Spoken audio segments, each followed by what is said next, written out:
Yeah, yeah. Yeah, yeah. So there goes. What comes to mind when you see the star logo?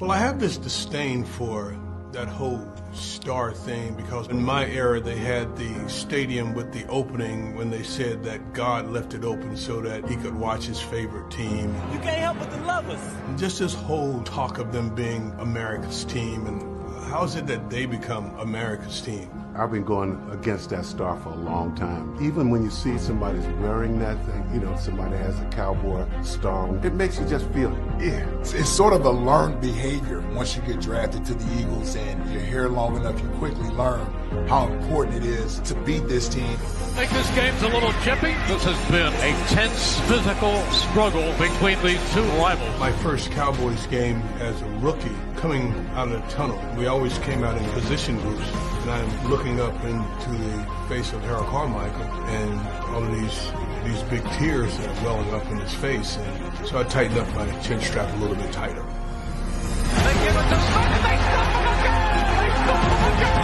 Goes into the end zone, intercepted! Intercepted! The Eagles win! The Eagles win! The Eagles win! Westbrook falls down at the 1 yard line. It's stripped away. Touchdown! Kids growing up in Philadelphia, it's something that you grow up with. If you're a Philadelphian, when I got to the Eagles, I just kind of fell in line. You watch people react the week of the games. You can tell when we're about to play the Cowboys because everybody's so fired up. You know, the things that they say about Dallas, you see in the little stickers on the back of cars. It's exciting for the city when we play in Dallas. That quote-unquote term, America's team, that crawls under all of our skin, considering the birthplace of America is right here in the city of brotherly love, Philadelphia, Pennsylvania.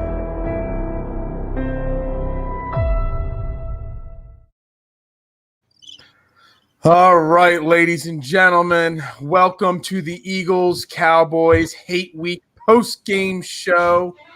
The Eagles pulled out what seems like a 14-point victory. It's a much closer game than it seemed. They go to 3-4-1 on the season. They beat the Dallas Cowboys 23-9. All that matters. And I'm gonna all that matters is the W. It doesn't matter how ugly it was. They still come out on top with the victory, moving to like you said, 3-4-1, and now a little bit of a lead in the NFC East race, going into their bye week next week. So I would say it was a win is a win, and you are what your record says you are. And we're not 1-5-1. We're 3-4-1. We are in first place, like you said, in the division, and yeah, there's a lot of bad to dissect from that game. There's a lot of bad, but there was some good. There was some good. I wrote down a bunch of notes. I actually took some notes throughout the game this week. You know, I mean, so my initial question for you, after last week's big come-from-behind victory against the Giants, you know, we had a lot of confidence coming into this week. How's your confidence level now going into the bye, now that we are in first place with that, you know, solid, you know, lead in the division now? Dude, I'm confident that I'll say we're going to win the division. This NFC East is absolutely trash. So the fact I would say that we were able to come out on top, this was a game that we were supposed to win. I would say didn't win in the fashion I expected. Like we discussed all week that we all felt the Eagles were going to win this by a commanding fashion. Granted, they won by double digits, but there was a lot of ugly parts in this game. The one bright side and the one positive thing I like to see from this game is that we didn't allow Ben DiNucci to look like Joe Webb out there and consistently move that offense down the football field. The defense, I would say the defense did their job. I would say the offense put them in bad position a lot of the time with another game with 4 turnovers from your quarterback Carson Wentz, and the defense was able to step up with the short fields. They allowed a couple field goals. It was the bend not break mentality. They were getting pressure on Ben DiNucci, and they didn't allow Ezekiel Elliott to go off on us. And I would say the pressure up front, Fletcher Cox, I would say he was a guy that we were criticizing to start the season. He is really coming in his own the last couple of weeks. He made a lot of big plays this game, and it's good to see that from your front four, getting pressure. Granted, it's a young quarterback, it's a third-string quarterback. We should have held them in check. But the one struggling thing and one concerning thing, again, is the way this offense stuttered again. I would say to have 4 turnovers. Carson Wentz didn't have his best game. Offensive line up front. And it was one of those things that we went into this game that we all said, Jason Peters, he might not heard his name out there too much in a bad, but it completely ruined the complete continuity of that offensive line. And moving Mailata out to right tackle, he just looked a little lost out there. He didn't look like he had the confidence level that he had the last couple of weeks when he played left tackle. So I don't know what they're going to. I know they're paying Jason Peters a lot of money, but they need to fix that offensive line because that right side with Mailata and who was that right guard? Was it Herbig again or whoever it was? It didn't matter because it wasn't. They were good. missing time is left and right. And you want to talk about Carson Wentz? We could talk about his fumbles. We could talk about his interceptions. We could talk about the turnovers to death. But when you have zero confidence in your offensive line blocking for you, and you're forcing the ball, and then we could get into another topic later on about the awful play calling. You know, what do you expect out of Carson Wentz? I mean, the guy. You said he didn't play his best game. He played one of the worst games, in my opinion, in his career thus far. The Cowboys, so I'm looking at the stat line right now, 15 of 27, a paltry 123 yards passing, 2 touchdowns, 2 interceptions. He took 4 more sacks. He is looking to the far corner, and it is caught. Is that you? No, that's not me. I didn't play any videos. Oh, it might be the box score. Whatever. All right, I'll close out the box score so we don't have anything going on. I don't know. I'm playing.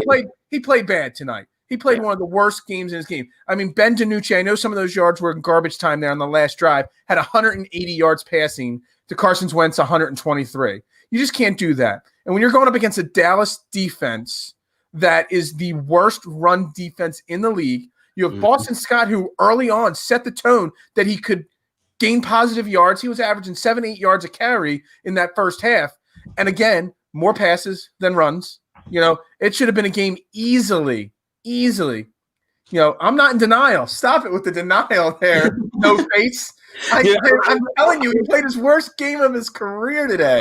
I was with Pina tonight and his brother, and I would say they were ripping Carson apart, and rightfully so. And I said to him, like, look, I would say Carson's making bad decisions. I would say the turnover factor has been an issue all season long, but I would say, like I try to explain to them, I would say there's misassignments. I would say the routes, I would say, like you said, the play calling that Carson had to deal with from Doug. I would say they're like, well, why aren't they getting the ball out quicker? Why aren't they? I would say they're not running the correct routes. I would say they're trying to do those intermediate to long passing routes. And I would say if there's no protection up front, he can't go through his progressions and step up in the pocket and make those throws. There's no route to do that quick throw. Look, I'm not going to deny it. Like he played awful Wentz. I'm not ready to bench him and trade him away and get rid of him or anything like that. But this is the first game of the year that when I take notes, I wrote Wentz's name down more than Nathan Geary. Obviously, Nathan Geary didn't play, but Carson Wentz's name is in my notebook more than anything because of his bad play calling is one thing, but if you're a superstar elite quarterback, you make up for that. You make the plays. That interception he threw on that deep pass to Reagor, it wasn't the right play, but he could have made a better better pass on that one there. You know, that was all on him, that interception. You know, they kept saying that Diggs, the rookie cornerback for the Cowboys, has been getting torched all year. Carson Wentz made him look good. And if anybody that's watching follows my Sixers coverage throughout the Sixers season, I've constantly said Brett Brown, when Ben Simmons is having one of those really atrocious games, needs to just sit him on the bench and let him just take a moment to step back. You know what? Carson, I put it out there on Twitter tonight. I would have been okay if they benched Carson Wentz at one point in this game. You know, he just did not have it tonight. And you know what? You give a drive or two to Jalen Hurts to see what he's got. And I'll say, and it's kind of alarming because, like you said, historically the Cowboys was a defense going into this game. They're on pace to be one of the worst defense ever in NFL history. I think the stat that they showed on NBC is they allowed 20 or more points in the first half in 6 straight games. And how many points did we have? We had 7, and we allowed them to drive down the field to take the lead right before halftime with another long field goal. The Cleveland Browns put up like 400 points against them, 300 yards rushing. You know, they got 6 points today, the Cleveland Browns, against the Raiders. And the Raiders have an awful defense as well. So why couldn't we do that? It's all these things that you're saying, play calling, Wentz's, poor decisions, the offensive line, young wide receivers. It's great to see Jalen Reagor back in there today. Howie is smarter than we thought. No, why is Jalen Reagor, or why is Howie Roseman smarter than we thought? Jalen Reagor, it was nice to see him back there. Fulgham's proving that he's pretty good. But Hightower, the rookies. Hightower's a problem, I would say. Hightower needs to be on the bench right now. He needs to be on the bench. And Carson Wentz and Doug Peterson are forcing the ball downfield to him, and he's not ready for it. He's not ready. Like I was saying when I was watching the game with Peanut, I'll say a lot of those deep balls, I would say they were trying to blame on Wentz. I'm like, oh, he threw it too far, or he missed through it, or whatever. There was plenty of times where Hightower misjudged the ball, and as a receiver, you need to be able to play the ball a lot better, judge it better, and if you know you're not going to be able to catch it, you need to fight for that ball and make sure the defender doesn't intercept it. And he did none of that tonight. And I grant he's a rookie; he's going to go through rookie growing pains. But I would say if they're going to rely on a lot of these young receivers, they need production out of it. They're getting it from Fulgham. Rager in a game back finally got his first touchdown. He had a 2-point conversion. He was making nice grabs. But I would say we need a better wide receiving core. I would say if we can't continue to throw it to Fulgham and Goddard, I would say I understand he's coming off an injury. I expected a little bit more production from him a little bit. Yeah, I mean, Greg Ward had a huge drop on third down. I know everybody loves Greg Ward. And that was very uncharacteristic of him. I'm sorry? That was very uncharacteristic of him. Very uncharacteristic, but even he made a mistake tonight. So, I mean, there's a lot of reasons why, even though, again, we won this game by 14 points, okay? Exactly. But we're talking as if it's the end of the world. I don't see your wife, though, commenting like she did on the halftime show. I know Palerto is constantly on the he said it about 75 times on the halftime show that we need to bench Carson Wentz, and he's already on that train again here now. But, I appreciate the comments and all. But, yeah. So, again, let's talk more good on the defensive side of the ball. How great did it look to see somebody like TJ Edwards? Dude, not just TJ. I would say there was a couple of times he had that big deflection on third down when they were driving down late into our territory that I think it forced the field goal, or it might have been a punt. I can't remember exactly, but it's just a breath of fresh air to see these young guys in there, and also TJ Edwards, a veteran that knows Jim Schwartz's system and knows what to expect it and has the awareness to make plays. Honestly, I would say if they continue to play the way they are and continue to get the playing time and produce, Nate Gary's not going to have a starting job after he's returned. I know the old rule is you don't lose your job to an injury, but in this case, if the guys behind him are playing better over the next couple of weeks, we have the bye week next week, we have the Giants the following week, and then I think we have the Browns or something like that. So all winnable games and games that I would say we can that the defense can build this momentum on and strive into hopefully a playoff run. So I'll say, and I agree with Paltero. You can't blame Jim Schwartz for this. He had a good game plan. Granted, it was a third-string quarterback. I think he had a bad game plan, and he really put us in a spot that we could have been Joe Webb tonight. Dude. He played sticks defense way too often. He played soft. He did not blitz enough in this game. Well, we were set up. I mean, Ben DiNucci should not even be in the NFL. He shouldn't even have been the third stringer. The guy that you watch his throws. Hey, they were awful. His form is terrible. Okay, I mean, Collinsworth brought it up in the game. It looked like he was a baseball pitcher. Okay, I think our defense should have been able to pitch a shutout in that kind of a game. I agree, but I would say I feel like you're being a little bit hard on Schwartz. Again, you have to go with the guys that you have and the personnel you have, and their front four did well. They held the Cowboys to 9 points. So I would say they were giving up some yards. I would say you have to remember they were being put in a little bit bad position by the offense a few times with the 4 turnovers. And they allowed Ben DiNucci and the Cowboys offense to move the football a bit. But when it mattered most, that bend not break mentality that forced them to not put up touchdowns. If this was the Jim Schwartz defense earlier in the season, like we saw, those would have all been touchdowns, no matter who the hell was playing quarterback. But his soft defense. I mean, we'll just start with the first field goal of the game. Yeah, we played soft in a spot where you don't play soft, because knowing if you play soft, even if you don't give up the first down, you're giving up them to be in a spot to kick a field goal. You've got to be more aggressive. I think I counted 3 or 4 blitzes the entire game. And granted, our front 4 or 5 got great pressure. I mean, Brandon Graham, someone else said it here earlier. Palatero said it. Brandon Graham, MVP of this team right now. I mean, Brandon Graham at 32 years old is having his best season to date. I mean, the guy is in the backfield every single play, and it's great to see. And, I mean, even Hargrave made a few plays. I mean, I know we've been really hard on him, and he didn't play great tonight for the money he's making, but every one of that front four, whoever was out there in the rotation, was in the backfield every single play. So, I mean, you got to give it to that part of the defense, but still, way too soft, way too much soft coverage, you know. Well, the soft coverage is because of the personnel that we have. I would say it's not like it's not like we have shutdown corners out there. So he's gonna play. He's gonna play off. You have Slay and you have McLeod. You have Slay and McLeod made a hell of a play today. I'll say with that touchdown return. If we want to play that real quick. Did anybody catch Collinsworth or one of them called McLeod? You know. So are we talking about the fumble recovery? Yeah, you can play that. It's a lot more confident. Showing blitz. Here they come again. And look out, and down he goes. Ball is out again. And the Eagles, on what appears to be a live ball, McLeod is going to take it all the way to the end zone. So T.J.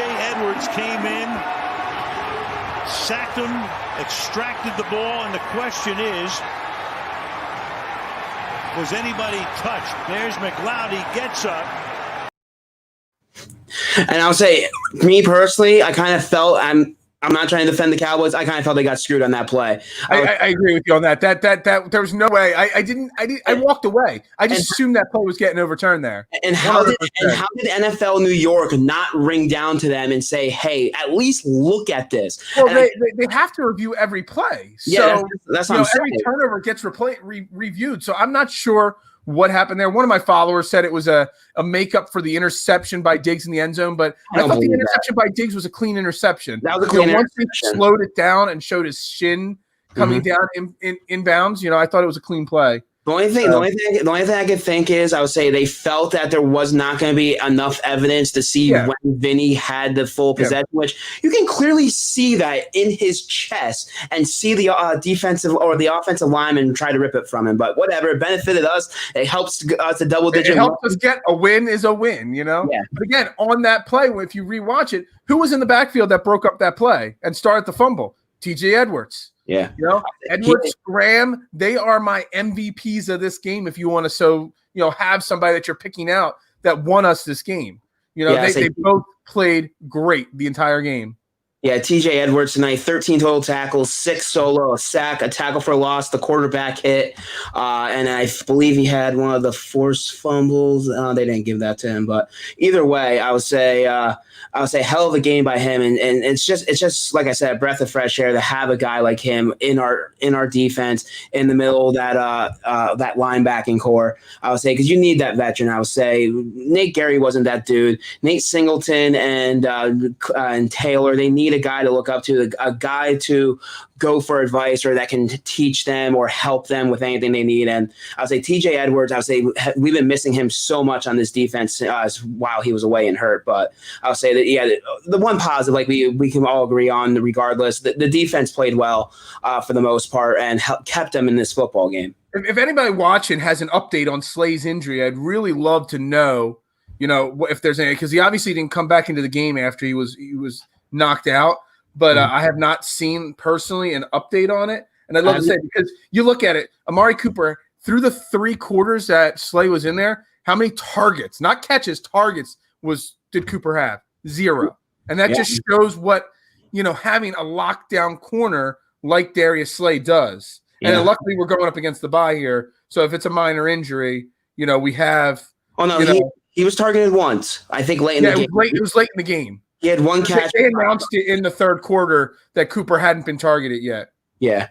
Actually, Mario, they have here 1 reception, 5 targets. I don't know when those targets were, but Michael Gallup was Ben DiNucci's favorite target. And I have 12 targets. He got 7 catches for 61 yards. CeeDee Lamb, I'll say a guy that we thought was going to have a big game, was pretty much held in check for 4 catches, 27 yards. He did have that big end-around reverse for a first down. But regardless, I would say, like I said, the defense, they did their job, especially against this talented wide receiving core who I would say, they got some yardage. They got a couple first downs, but they held them in check and kept them out of the end zone. No, you're right. I mean, it's hard to imagine looking back as we were preparing for this game, that what we're pulling as positives are not what I thought we'd be pulling as positives. I thought we were versus an what offensive. are the negatives, is not what we thought would be the negatives. This game completely flipped, our opinion on a lot of different aspects of this team and a lot of the players on this team. But I'll say if we want to switch gears a little bit, I would say we talked about the positives, but I don't know if you want to start diving into these negatives. And I would say number one negative is Wentz and the turnovers. Okay, I completely agree. I'll say, what do you think it is? I'll say, do you think it's the personnel around him? Do you think it's a lot of blame on Carson? Do you think it's blame on Doug? I'll say because I feel like, granted, last week I would say was the last couple of weeks Wentz has been playing pretty well. He's still had the turnover issue, but I would say we didn't see him play this bad since the beginning of the season, and it just feels like we can never get on a roll with Wentz. It just feels like he's constantly digressing with his production and with his the way he's performing out there. So I'll say, I know you've been a Wentz supporter, and I know you took away the hash at Wentz is elite, but I would say, what do you credit Wentz's struggles, especially against this defense? Historically one of the worst defense in the league. You got to look at the play calling first, because this defense struggles against the run. They are the worst run defense. I don't know if that's statistically speaking, but it seems like, every week they're giving up 100-yard rushers, 300-yard rushing games. The fact that you're passing the ball as much as you are in this game, that's issue one with Carson Wentz. Issue two is, the offensive line and the young wide receivers and the confidence. Issue three is the play calling. How many times now, how many weeks have we seen forced deep balls to Jonathan Hightower that have either resulted in an incomplete pass or an interception? That they're play calls from Doug Peterson, not from they're not Carson Wentz, just on a lamb, going deep there and all. But and I brought it up in the halftime show, and I retweeted it out during the game that Brendan Lee Gouton of Bleeding Green Nation brought it up. And it was before the game, so I don't know what the exact number is now. It was 54 turnovers in 66 games. Yeah. Okay. And most of them are fumbles. Because before this year, he didn't really throw many picks. Eventually, you have to realize that a guy who is just like you are what your record says you are, your stats are what they say you are. And obviously, the stats say that Carson Wentz is a turnover machine. And it's something I'm trying to come to grips with. I know this week I tried to compare him to the uber aggressive, Brett Favre type of playing where he's just going to always try to force it. And I'm not saying he's Brett Favre. The difference between Favre and Wentz is Favre won football games despite his exactly. And Wentz has done that in the past. He's not doing that this year. No. You can't say he won despite the turnovers this week. It was the defense that won us the game. It wasn't, Carson Wentz. And again, you've got really bad weapons. You've got terrible play calling. You got Doug Peterson constantly throwing Jalen Hurts in there, only a few times a game, but in really stupid moments with really stupid play calls. Okay. The Jalen Hurts whole aspect of it is something we could dive into like for 6 hours, and how you've got Marty Morningweg, who obviously figured out 2 years ago how to use Lamar Jackson with Joe Flacco. But yet, obviously, they're not even coming remotely close to that. And looking at college tape, Jalen Hurts is actually a better quarterback, at this point in his career than Lamar Jackson was his rookie year. Yeah. So obviously they're not taking advantage of that aspect there too. So while I'm going to blame Wentz and his turnovers, I'm not, going to put all the onus just on Carson Wentz. It's not all play calling. We can even go and blame Howie Roseman for the structure of this team with the lack of depth at the offensive line, with the lack of depth at wide receiver. Come on now. I mean, how many times do we have to run Corey Clement tonight? He should not even be on this roster. He's a wasted roster spot. And he screenplay too. Yeah, I mean, you got Huntley, who everybody was so excited when we traded for Huntley or picked him up off of waivers from Detroit. What has he done with this team? Nothing. So you've got it. There's equal amount of blame to go to Wentz, to Howie, to Doug, to the rest of this team. He's worse than McNabb. Well, McNabb's a Hall of Fame quarterback, so yeah, and we're not sure to say that about Wentz yet. So. So there's equal ways to put it around there. And it's so frustrating because there is potential for this team. I mean, we've talked about it before the season, all season long. Johnny brought it up today. The NFC East is wide open. The NFC conference is wide open. I mean, Green Bay lost to Minnesota today. So that was visible on your camera, just so you know. Yeah, well, I don't give a crap. He's a Cowboys fan, so it's okay, Yeah. I would say I know there's a lot of issues, especially in the NFC, and I'll say everyone has their weakness. Like you said, the Green Bay Packers, their rush defense got completely exposed today by Dalvin Cook. The Saints, who were my Super Bowl my Super Bowl pick, I can't remember if they won or lost today, but they won, but in overtime they won. The Saints. Yeah, oh, that's right. They won with the Bears. I mean, so the Bears lost. Now the Bears have 3 losses. I mean, every team has issues. But on the flip side, we have more issues than a lot of these. So many more issues, but they're correctable issues. Where is the Doug Peterson play calling from 2-3 years ago, even from last year? Where is, the depth of this team? I mean, you go back to 2017, someone went down. We had somebody to step up and fill in. We don't have that this year. So, well, a lot of that's blame all around. Yeah, there's enough blame to go around, but I would say as far as the on-field product, I would say when it comes to the turnovers, the only one person you can somewhat mostly blame is Carson Wentz. He's the one with the football. He's the one fumbling. He's the one making the throws, the bad decision makings. He's the one that has had a turnover in 8 straight games over the span. I think that's the longest span in the NFL right now. He's tied for the most interceptions. Well, after tonight, who knows if I think he's past Kirk Cousins, but that's not a name you want to be in the same conversation with. And here's another play call thing, from Miguel. Where are the RPOs? Obviously, Carson Wentz likes the RPOs. He doesn't mind running them. You know what I mean? Obviously, he could do it. If Nick Foles can run RPOs, Carson Wentz definitely can run RPOs. Well, I'll say that's one of the issues. I'll say I've from what I have read and what I've seen from not seen, but like read from a bunch of the beat reporters is that I'll say Doug does not have the confidence in Carson to run the RPO properly. Right, I mean, Carson is a much more talented quarterback that he's had. A much more talented quarterback, but I think just decision in that moment you need. He never really ran in college, and you somewhat saw when he was here that his rookie and second season they didn't run a lot of RPOs with Wentz. All right. Well, then if you don't want to run the RPOs, and that's fine if that's what the beat reporters are saying, what did I say last week? What was our best drive last week before the final drive? We went up tempo. How many times they run up tempo tonight? Like once. I didn't see it once. I didn't notice it for a full drive. I did not notice it once tonight. That first drive, they were a little bit up tempo. They were running a little bit of no huddle. They huddled up a few times in that first drive, though. Yeah, there's something else that Carson Wentz is very comfortable doing. Running up tempo, taking the control, taking the play calling out of Doug Peterson's hands. And they're not doing it. No, and they're not playing the Carson strengths. I would say, I'm not trying to be a Carson Wentz hater. I can't completely put all the blame on him. As a head coach, I'll say, as a head coach, as we keep on saying, Carson, I'll say the head coach and Peterson need to put Carson in a better position and game plan to his strengths. And the one thing that they do not continue to do all season long is roll him out. The one big strength of Carson Wentz's play is he is very good when he rolls out of the pocket and looks downfield and delivers a football. Not when he's standing back there and freaking rushing for his freaking life. So I want to bring up I want to bring up a question based off of Chip's comments. Chip, one of our great AAT Birds writers and all. So you can't do up tempo when Peters can't move into position. So Peters played tonight, right? He was back after his absence. Moved Mailata, who was developing a rhythm, over to right tackle. Mailata had mixed results. He had really bad first quarter, really bad fourth quarter. He did okay at right tackle in the second and the third. But Peters.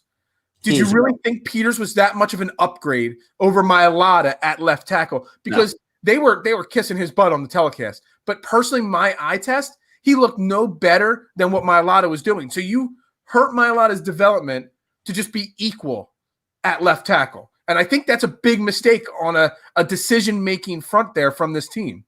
That I'll say Peters doesn't have the mobility anymore at his age and his size at 38 years old. I'll say you did not see a lot of screen games to the running backs tonight, especially to that left side, where Jason Peters has excelled over the years throughout his career. I'll say they take away their game plan with having Jason Peters out there. I would say, granted, he didn't play well, but it's not like you heard his name like giving up a crap load of sacks or getting beat constantly. So I think that's why the telecast was maybe like kissing his ass a little bit, is because you didn't see him get beat as constantly. But I felt my a lot that he deserves to play left tackle. And like we continue to say, you just digress his development and his way he's able to play the game and the continuity of that offensive line by taking him from left tackle to right tackle. Just because you messed up and decided to give in to Jason Peters' demands because you did not know what you have. We both agreed it was a selfish decision on him to request it, and it was a bad decision on them giving in to him. And because he's making $6 or $7 million, they're not going to keep his ass on the bench. Exactly. If he was making $3 million like he originally was, or $2.5 million,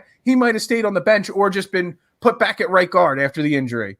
Yeah. So what I don't know if you want to get into now. We get into it later. Ryan bringing up Jamison Crowder from the Jets. I mean, he would improve our wide receiver core. Obviously, there's a lot of trade issues that we can get into and everything. But I know the trade line's Tuesday. I just do not see Howie making that many moves, especially. Well, here it is. So I put it out on Twitter before the game. Had I don't know what it was in the middle at halftime. I was over 80 votes. Over under 1.5 trades made by Howie Roseman by Tuesday when the trade deadline hits. I think he'll make one. And I'll say the Eagles actually benefit from this because I would say with the whole COVID issue, a lot of these teams. I'll say, a lot of teams have been trying to get these gain these trades before this weekend's games because with players traveling, they need the quarantine, they need to get tested, they need to make sure that they're going to be ready for the following week's game. With the Eagles having the bye week next week, they actually benefit a lot from this. They have extra time to try to get these guys in and make sure they're healthy and that there's no back or anything wrong with them if they do make a trade. But I just don't see the Eagles making any big splashing deals. I would say they might get a running back to provide some depth behind Boston Scott with Miles Sanders possibly being out since Corey Clement has shown to be a complete bust coming back here to Philadelphia. And I feel that they might make a move at linebacker just to provide some depth, just in case TJ Edwards re-aggravates his injury or these young guys don't pan out. I see if there's multiple trades made, and I brought this up before, and I know it sounds stupid being a seller at the deadline when you're still in contention and actually in first place, but they can actually move forward with this team and win this division still and be sellers at the same time. So I think you might see if it's one trade, it's going to be a linebacker depth piece or an offensive line depth piece. But if you're going to see multiple trades, they're going to be trading off. I mean, I don't know. I wrote it down and I saw 2 or 3 people tweet it out. I don't see a line. What's that? I don't see offensive line just for the fact I would say because usually at this point in the season, I would say to bring an offensive lineman in that isn't familiar with your scheme or your offensive playbook, by the time they actually learn it, they're useless. I would say the season's pretty much over, so you're not going to. I got an interesting point on that. So I was going to say that I saw a couple, tweets, but not from any official people that Brandon Graham. There was rumors of Brandon Graham going to Seattle, and obviously we can't lose our bet. He's our defensive MVP at this point. But again, you've got young people you can always stick in there to blitz, whatever. So what about Jason Peters getting traded? Ronnie Stanley went down for the year today. I mean, it would help our team by subtracting him from the team. Get a 7th round pick for Jason Peters. The Ravens had to be absolutely desperate. And Ronnie Stanley went down for the year. So he did, but that puts you in a desperate spot, doesn't it? We're criticizing Peters on his play. Obviously, other teams are going to see his game tape out there. But the big name people like Chris Collinsworth and Al Michaels are complimenting his game. So maybe we don't know what we're talking about. Yeah, but I'm just throwing it out. I wanted to bring up Brandon Graham. I wanted to bring up the Brandon Graham rumors, but then it made me think of Jason Peters as well. You might see some of these vets get traded for draft picks to youth this team out a little bit and all. So, and again, I brought this up, Palatero, accountability. Again, I'm the biggest Wentz supporter, but I brought it up. Ben Simmons, getting benched when he has a 9 turnover game and a half. Sometimes you just need to sit people to let them step back and just calm down, even if it's just for a couple drives. I don't disagree with you on that. Not benching him for real, but just for a period and all. Trade. I really, like you, see very few, if any, trades. But if they are going to be a lot of trades, it's going to be selling off the vets. What other reason is there that Alshon Jeffries is still active on this roster?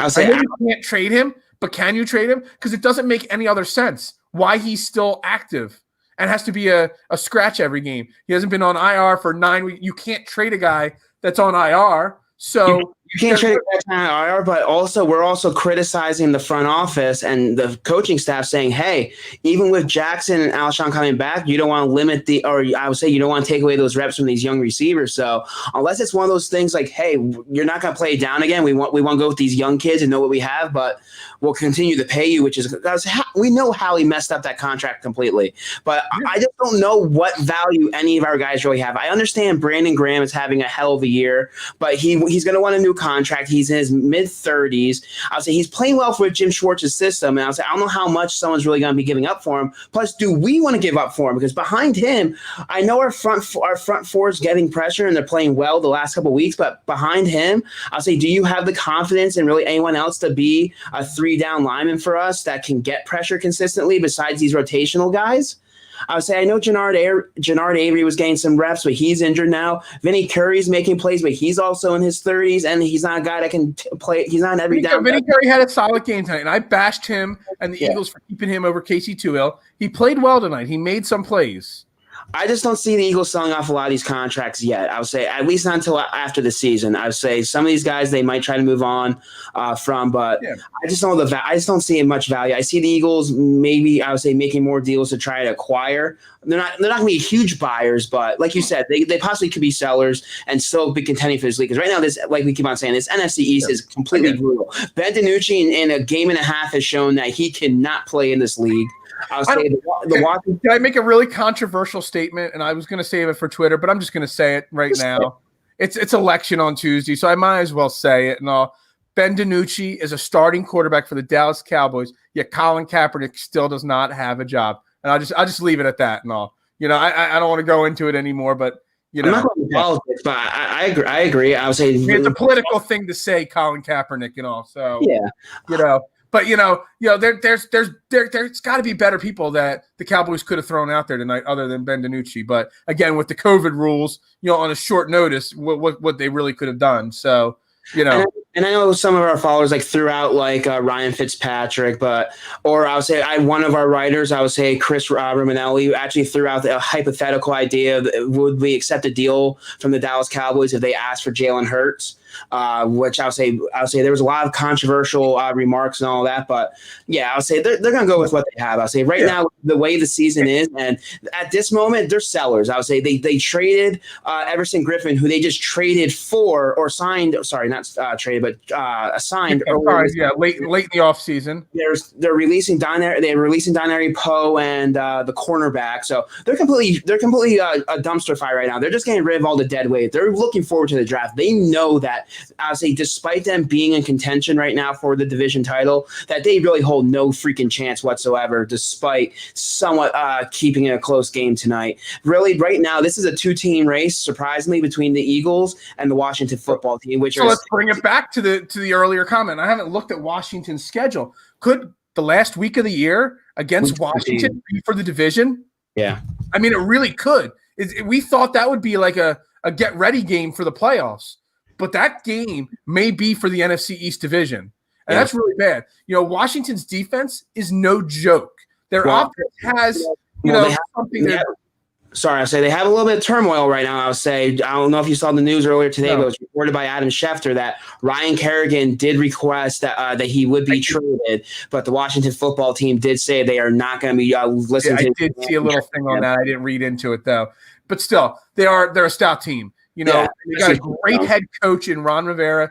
And I said before the season, you said the Giants were going to be the one of the bottom dwellers to make a step forward. I said the Redskins, because of Ron Rivera, were going to be a better team than expected. I actually think I said 6 wins or 7 wins for the Redskins before the season started. I'll have to go back and check. But 6-7 wins the division. Yeah. That, and I would say they have a lot of, motivation, especially, I'm not one of those people that buys in too much into motivational good feel stories, but I would say the fact that Ron Rivera has finished his chemo. I love the guy for that. with his lymphoma, I would say those guys are fighting for him. I would say they're playing for their coach. I would say you can see them rallying behind him and not just, I would say, playing for themselves, but playing for him to go out there and perform well. And I would say that's the type of story that you see year in and year out in this league. That I would say you see teams build off of something like that and go to a playoff run. But I would say Carson Wentz has stepped up to the podium. We'll give you a little bit of his press conference right now. Hey, Carson. Obviously positive you go into the bye with a win. From a personal perspective, turned it over too often. I think you would agree with that. What do you think the issues were, and how do you think you can fix them moving forward? Yeah, I mean, first part of that, I mean, absolutely. Going into the bye week with a win is huge for us. Huge for us going forward with this division as well. Like you said, though, too many turnovers. I got to be better. There's mistakes out there. Some of it maybe not on the same page. Some of it I got to, the first fumble, I got to throw the ball away. That stuff I can keep cleaning up. And, obviously it's stuff that individually I can get better at. And some of these shots down the field, I mean, I'm going to keep giving these guys chances and I can be better and put the ball in the right spot. But I'm not going to change my aggressive mentality. But we're going to start connecting on some of those big plays. And obviously it hurt us a little bit today, but the defense played great and we got to win. Chris and then Daniel Gallen. Hey, Carson, you mentioned beforehand past weeks when you've had turnovers and you said you got to work better, and this seems like it's at the same spot again. I mean, what can you do to change this, and is there anything else you can go ahead and rectify this? Yeah, I mean, I think the interceptions just get on the same page as my receivers. I think like I just said, is I'm gonna take those chances when I'm out of the pocket or I see a guy down the field with a chance. I'm gonna pull the trigger. I've never been wired to hesitate, and I can put it in a better spot. I can give these guys better opportunities. But just being smart and I mean I'll have to watch the tape and see some of the other things. But I'm gonna stay aggressive. I'm not gonna change who I am, but I can just protect it better. Daniel and then Brandon. Carson, after Rodney's touchdown, it looked like you went over to the kickoff huddle and, slapped DJ Edwards on the back or on the helmet. What did you say to him? And, what did that play do for you guys tonight? Yeah, I mean, that was a huge play, by TJ I believe it was TJ who forced the turnover, and then Rodney getting in the end zone there. Like I said, I mean, offensively we struggled. I got to be better, but the defense bailed us out. That was a huge play in the game to really kind of not fully seal the deal, but obviously put us in a great situation there at the end of the game. And that was just a huge play, so I was pretty fired up about it. Brandon and then Zach.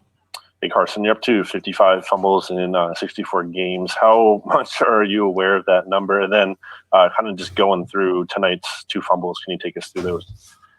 Yeah, I guess I'm aware of it now. Appreciate it. I know it's something to be better at. I know of them.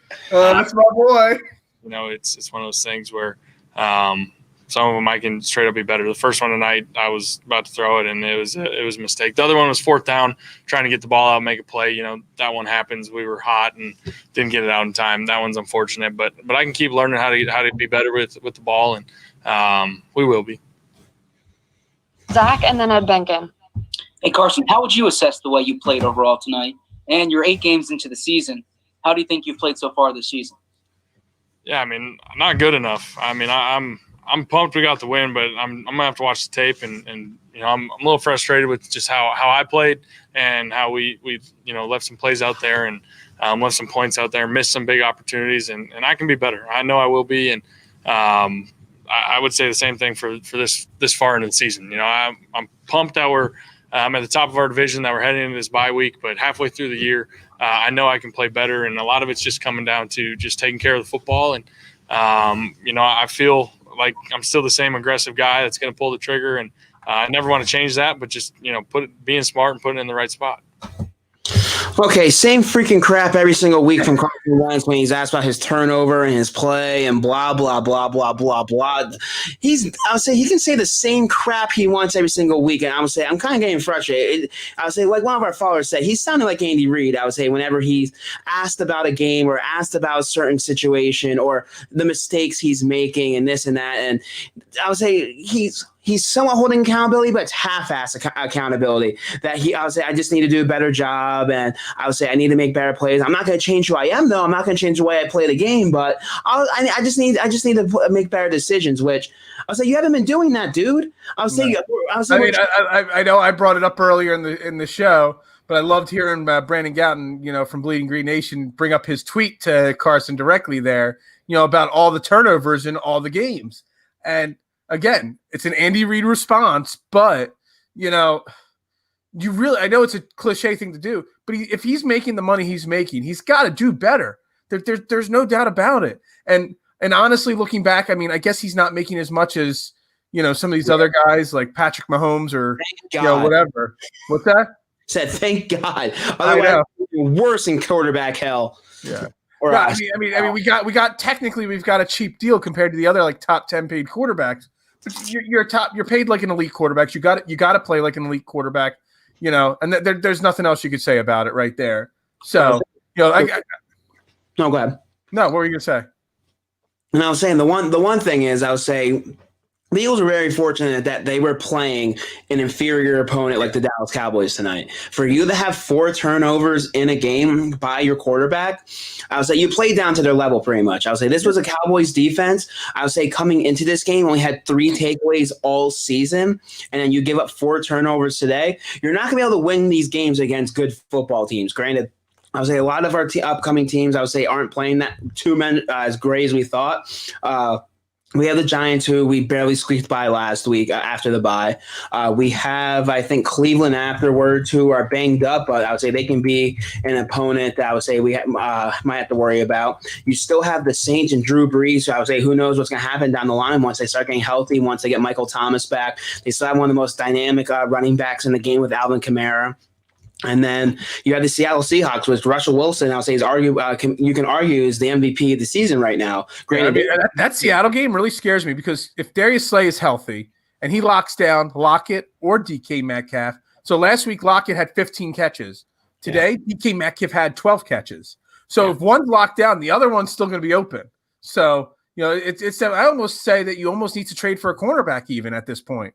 So it's really bad, and that's one of the things I would say I'm trying to I understand we're in a bad division. We're most likely going to win this division. And I'll say, I know you brought up with your tweet today on your Twitter account about the NFC you feel is a little bit not wide open, but every team has their weakness. And if this team gets on a roll, I agree with you because every year you have that team that goes on a roll and makes a playoff run. But I'll say just with our issues, and I'll say it starts with our quarterback. Our quarterback continues to make mistakes week in and week out. Heading into the playoffs, I'll say if he doesn't fix those mistakes, we're not going to win against these good football teams. Well, let's start moving positive towards the break.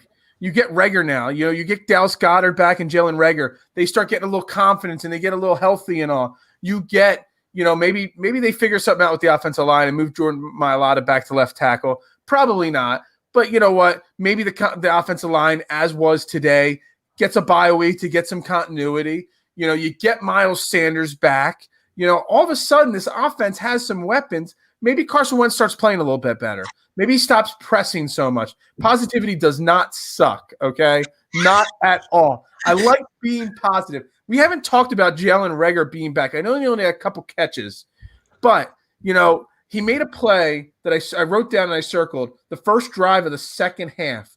It was a short pass on 3rd down, and he made a stop cut upfield for the first down on a short pass. And it just showed that he is so much more than just a deep threat. I mean, he's a legit wide receiver that has moves, okay? So you start getting these guys back. You start getting everybody healthy. Yes, we've played like absolute dog crap the last 2 weeks. The last 8 weeks, okay? But, there's other teams have issues. Seattle has no running game. Green Bay has no running game, no offensive line, no defense, okay?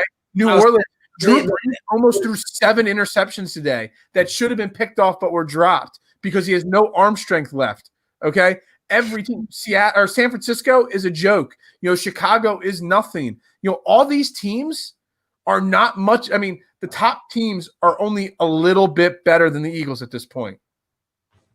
Yeah, I'll say I get your point, but I'll say I still feel I'll say these teams are I'll say contenders, despite their weaknesses, where I feel we're average in the middle of the pack. I would say until our quarterback continues that he can show and that this team as a whole can show that they can play 4 quarters of football. We haven't been able to see them put 60 minutes together once this year. And this is last week and this week were the 2 games that we thought that this season, this team could turn it around and play flawless football. And we continue not to see that. We continue to see mistakes from the head coach, from top to bottom, with your quarterback and with the rest of the team. I would say there were some bright spots tonight, and there's no denying that. But still, we'll pose a random question. I don't want to take up too much more time here, but I know we get a lot of fire Doug, fire Jim Schwartz, fire this guy, fire that guy. With the poor performance, even with the record, but the poor performance is week in and week out. Is there any thought process that Doug Peterson's string gets a little shorter each week? That I know he won a Super Bowl, and I know Howie, needs to be on the hot seat as well. But does Doug Peterson, a lack of getting these guys ready to play week in and week out, is his leash a little shorter each week? Not this season. I've been saying that all along, but I know it's something that people want to hear and want to talk about. Maybe if they make the playoffs at 6-9-1. Maybe his leash is a little shorter, and maybe somebody's falling on the sword this year for this, thing. And it's not going to be Howie. Howie's going to fire somebody. So I'll say Howie's going to fire somebody, and I think that we continue to say that guy's going to be Jim Schwartz. But I would say, but the defense you said wasn't as awful today. So they weren't maybe not. I still feel he's going to be the scapegoat. I'll say there continue to be that butting heads with Jim Schwartz and with management. And I'll say Peterson's not going to get fired. I'll say regardless of what happens this year, he's like you said, he's won the Super Bowl. I'll say Jeffrey Lurie's loyal. He continues to he's going to stick with his guys and Howie as well. I know everyone's Howie to get fired. That's not happening. I want it. It's not happening. No. But I would say the thing is, with that, I would say I feel because we know that report with Jeff McLean saying that there was a lot of issues with the front office and Doug's offensive game plan, that he's too vanilla and that he needs to switch things up. That's why they drafted Jalen Hurts. So I feel they're gonna let it play out. They're gonna let Doug try to prove them wrong, and when he doesn't prove them wrong, they're gonna say, "Hey, look, now we're bringing an offensive coordinator that's gonna run the system that we want. You're not gonna have the control of the offensive game plan and the play calling. We're gonna do something, and we're gonna build this team around the way the NFL is now built." So then, are you saying that Carson Wentz's leash is shorter than Doug Peterson's? I don't know if his is shorter. There's a lot more money tied up in Carson Wentz than Doug Peterson. So we're going to pose this question. If one has to go, who goes first, Doug Peterson or Carson Wentz? Carson Wentz, I feel, is going to go before. I would say just for the fact that Peterson won us a Super Bowl with Foles, we know we think what type of head coach he can be. So the fact that he won Super Bowl, granted, a lot of that is because of Carson and his regular season play. But I think the fact that they have Carson Wentz, with the way his contract is, after next year they can buy out of it and they can easily get out of it for whatever money, or it's not that much of a cap hit. So I feel if the Carson Doug Peterson connection doesn't pan out this year or next year with at least a deep playoff run in one of these seasons, that I feel Carson's going to be the odd man out. Why else would you draft a quarterback in the second round? I know Howie's bull crap of that they want to be a quarterback factory. And factory worked really well because they got rid of Hakeem Butler already. So and they want to trade these guys and get draft compensation and blah blah blah.